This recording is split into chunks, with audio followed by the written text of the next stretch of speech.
जय हिंद साथियों। कैसे हैं आप सभी। स्टडी विद शैलेंद्र में आपका स्वागत है और हम एमपी पटवारी के लिए इतिहास जो है वो डिस्कस कर रहे हैं और ये हमारी क्लास नंबर 7 रहने वाली है, राइट। और इस वीडियो के अंदर हम अगर टॉपिक्स की बात करें तो इस वीडियो के अंदर हम दो टॉपिक्स को कवर करने वाले हैं। एक हमारा टॉपिक रहेगा महाजनपद, राइट। कौन सा रहेगा? महाजनपद। और एक हमारा जो टॉपिक रहेगा वो रहेगा जैन धर्म, राइट। सो इन दो टॉपिक्स को हम इस वीडियो के अंदर जो है वो कंसीडर करने वाले हैं। तो आइए ज़रा देखते हैं।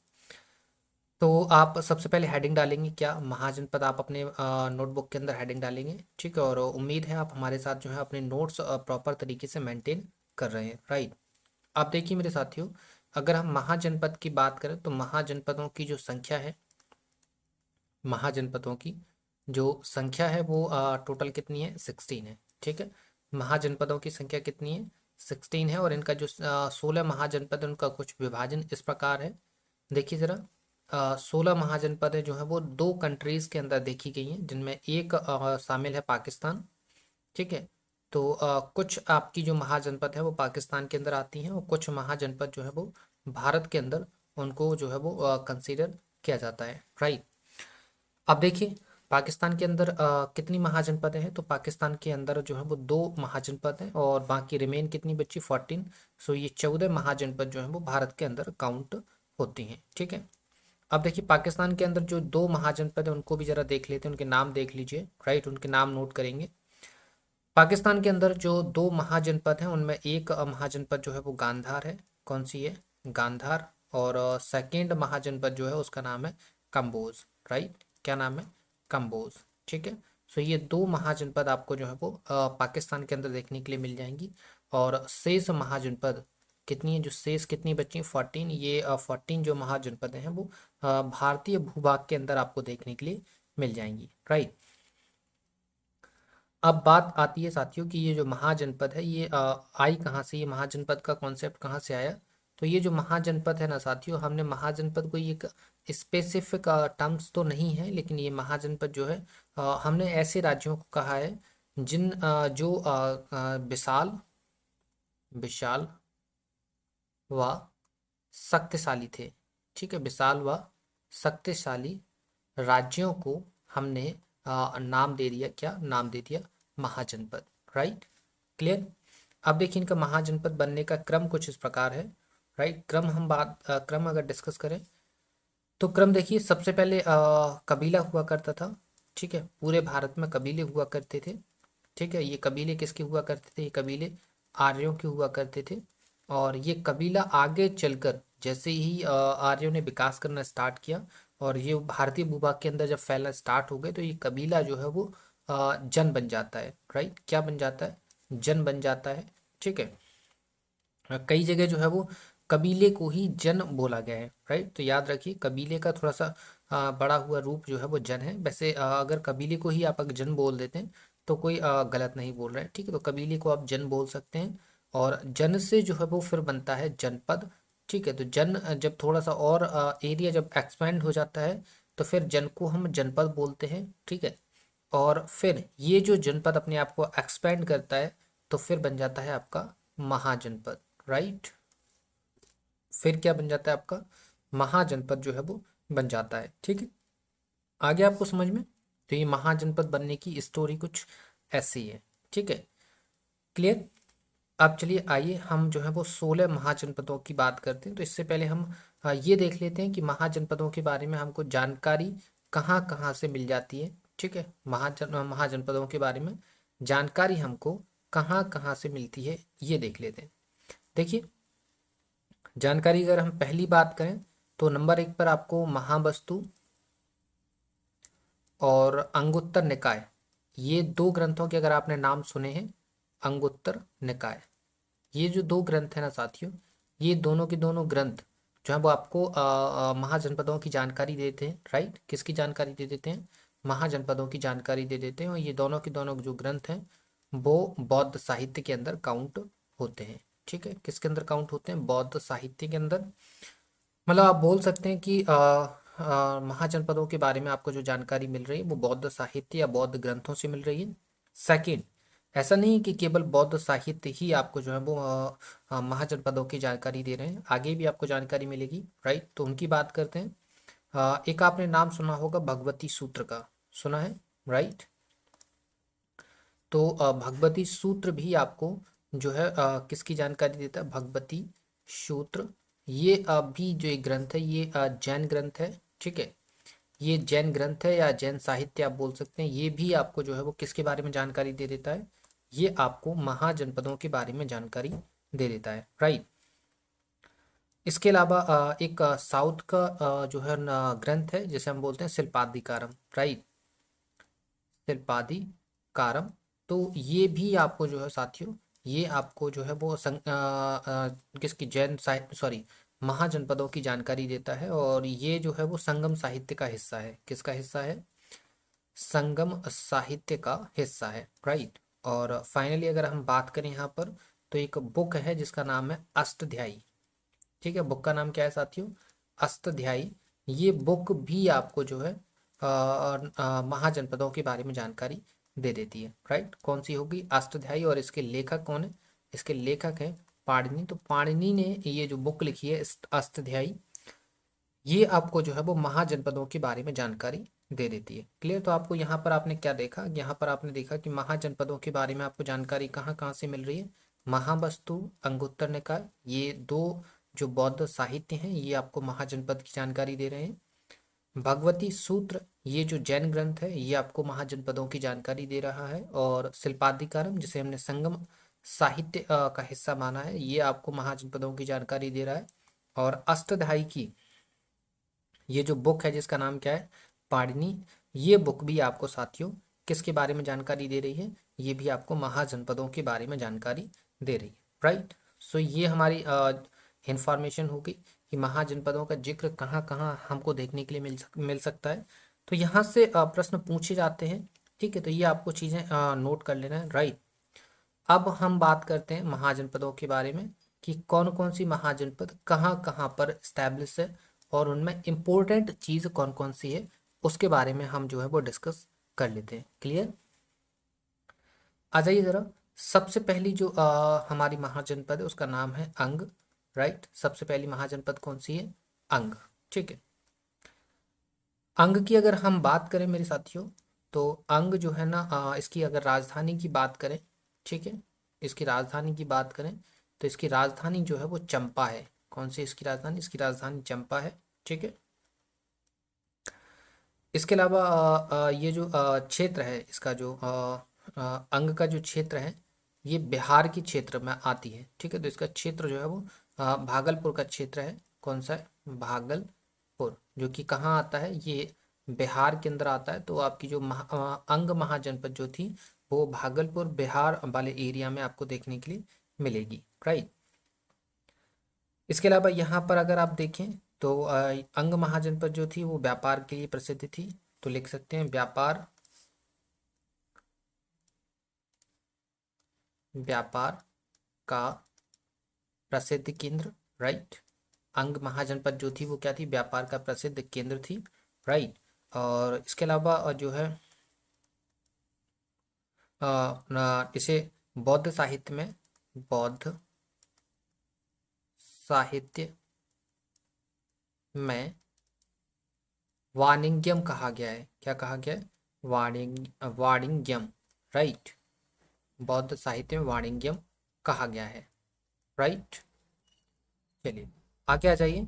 देखिए अंग महाजनपद जो है इसके बारे में लिखिए, ये सबसे पूर्वी महाजनपद है, सबसे पूर्वी महाजनपद, राइट।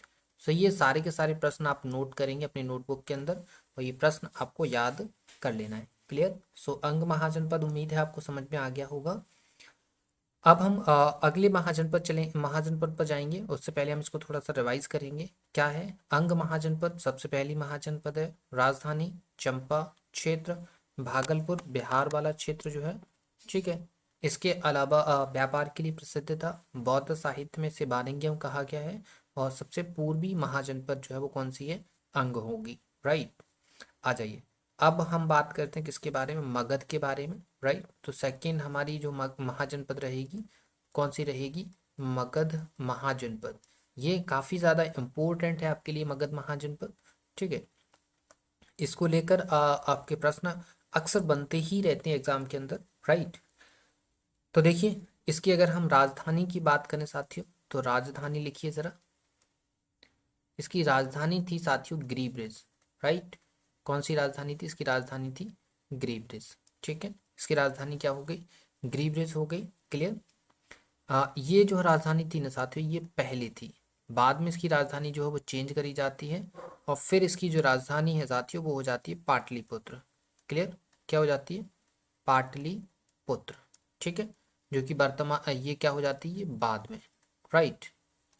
तो ये दोनों की दोनों चीज़ें आपने लिख ली होंगी। राजधानी, इसकी सबसे पहली राजधानी गिरिब्रिज होती है, और बाद में इसको जो है वो पाटलिपुत्र जो है वो शिफ्ट कर दिया जाता है। ठीक है, तीसरी हम महाजनपद की बात करें तो तीसरी आपकी हो जाती है काशी। कौन सी हो जाती है? काशी। ठीक है, तीसरी महाजनपद होगी, राइट। इसकी अगर हम साथियों राजधानी की बात करें, क्या बात करें?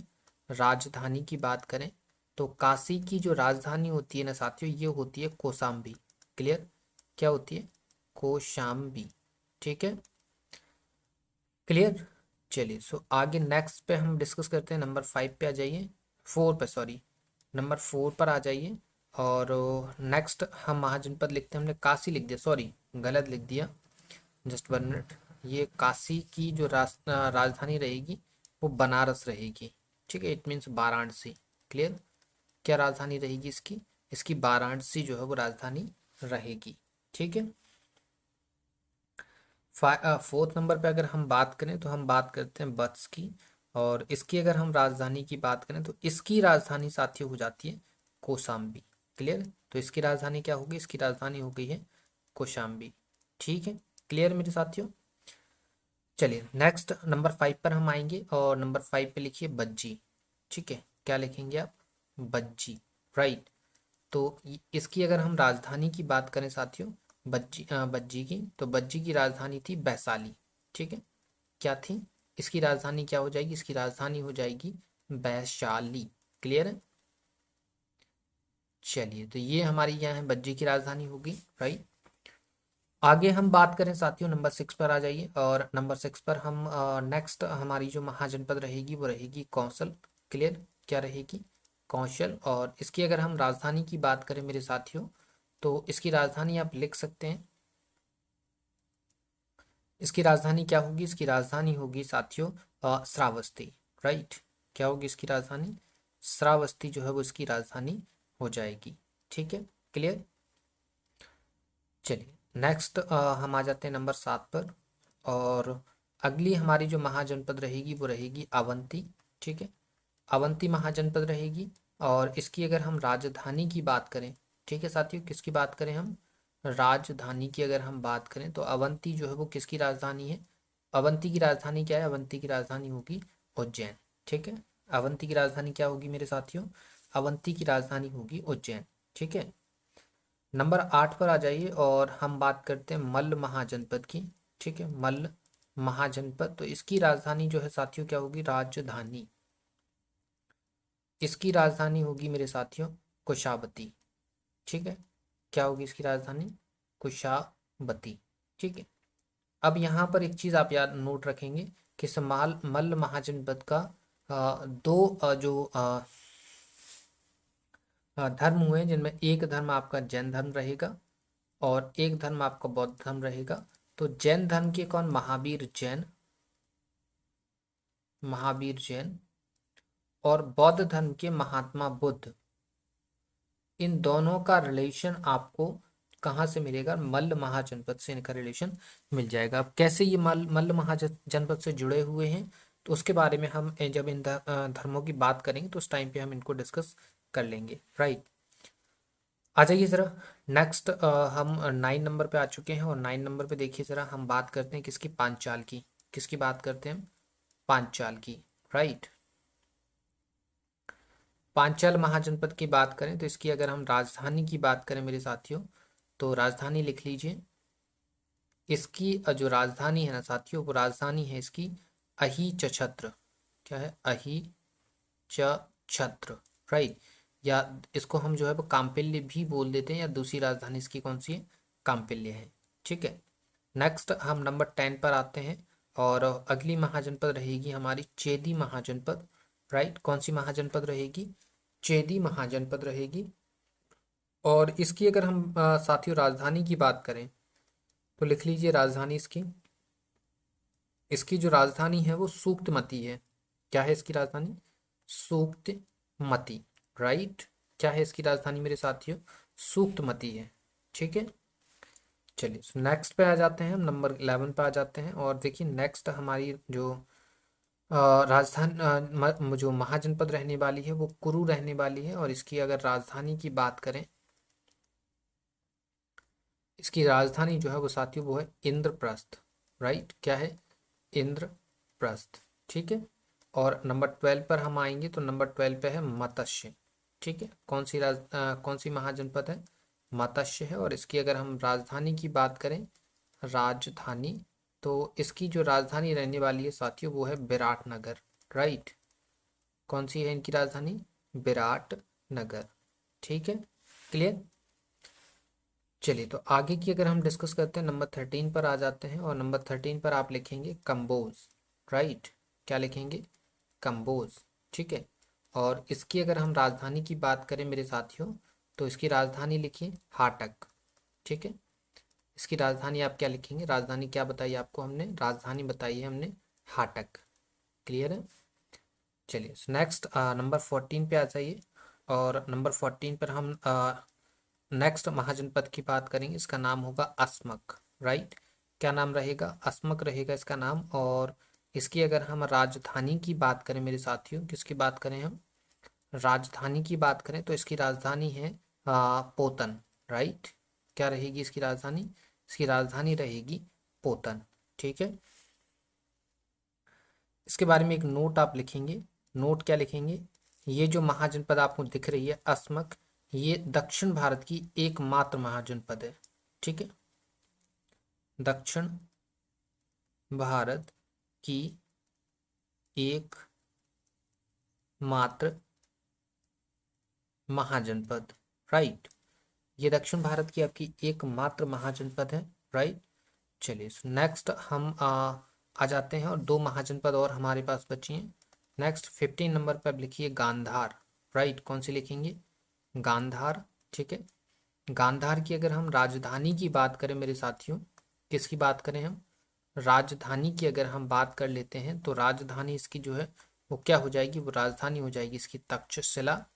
ठीक है, राजधानी क्या हो जाएगी, तक्षशिला। आपको बताया था कि ये जो गांधार महाजनपद है, कौन सी महाजनपद, गांधार महाजनपद है, वो कहाँ पर आती है, वो आती है आपकी पाकिस्तान के अंदर। राइट, बताया था आपको। ठीक है, क्लियर है, चलिए नेक्स्ट हम इसके बाद बात करते हैं, क्या इसके बाद हम 16 नंबर पे आते हैं। और लास्ट हमारी महाजनपद कौन सी है, शूरसेन। राइट, कौन सी है महाजनपद, सूरसेन हमारी महाजनपद है। और इसकी अगर हम राजधानी की बात कर लेते हैं तो देखिए इसकी राजधानी जो है साथियों वो है आपकी मथुरा। राइट, क्या है इसकी राजधानी, इसकी राजधानी है मेरे साथियों मथुरा। ठीक है, क्लियर। तो ये हमारे पास कितनी 16 हमारे पास जो है वो महाजनपदें थी, जिनके बारे में हमने आपके साथ डिस्कस कर लिया है। क्लियर है मेरे साथियों, उम्मीद है ये सारी की सारी महाजनपदें आप अपनी नोटबुक के अंदर नोट करेंगे और प्रॉपर तरीके से याद करेंगे। ठीक है, क्लियर मेरे साथियों। चलिए तो हम आगे की तरफ डिस्कस कर सकते हैं। ठीक है, तो आगे देखिए ज़रा, आगे कहाँ, इसी पेज में आपको बता देते हैं। आप छोटा सा पॉइंट डाल के लिख सकते हैं, क्या लिख सकते हैं, शक्तिशाली महाजनपद। राइट, क्या हेडिंग डाल के लिखेंगे, शक्तिशाली महाजनपद। राइट, तो देखिए इन सभी 16 महाजनपदों में शक्तिशाली महाजनपद की अगर हम बात करते हैं तो सबसे पहले मगध का नाम आ जाता है। ठीक है, किसका नाम आ जाता है, मगध का नाम आ जाता है। राइट, फिर सेकेंड नंबर पे हम देखें तो फिर इसके बाद कोई भी आप महाजनपद लिख लीजिए, अवंती है, फिर कौशल है। ठीक है, और उसके बाद जो है वो वत्स है। ठीक है, क्लियर। तो ये चार शक्तिशाली महाजनपद थी उस टाइम पे। लेकिन इन सभी में भी अगर सबसे शक्तिशाली महाजनपद देखा जाए तो फिर मगध महाजनपद सबसे ज़्यादा शक्तिशाली महाजनपद हुई। ठीक है, और इसी महाजनपद ने आगे चलकर सब पूरी की पूरी महाजनपद को जो है वो कवर कर लिया, और आगे चलकर यही महाजनपद जो है वो अखंड भारत का निर्माण करेगी। ठीक है, किसका निर्माण करेगी मेरे साथियों? अखंड भारत। ठीक है, क्लियर। चलिए, तो ये सारी चीज़ें आपको क्लियर हो गई हैं। उम्मीद है यहाँ तक आपको कोई डाउट नहीं है। फिर भी अगर डाउट है तो कमेंट सेक्शन में ज़रूर बताइए, राइट।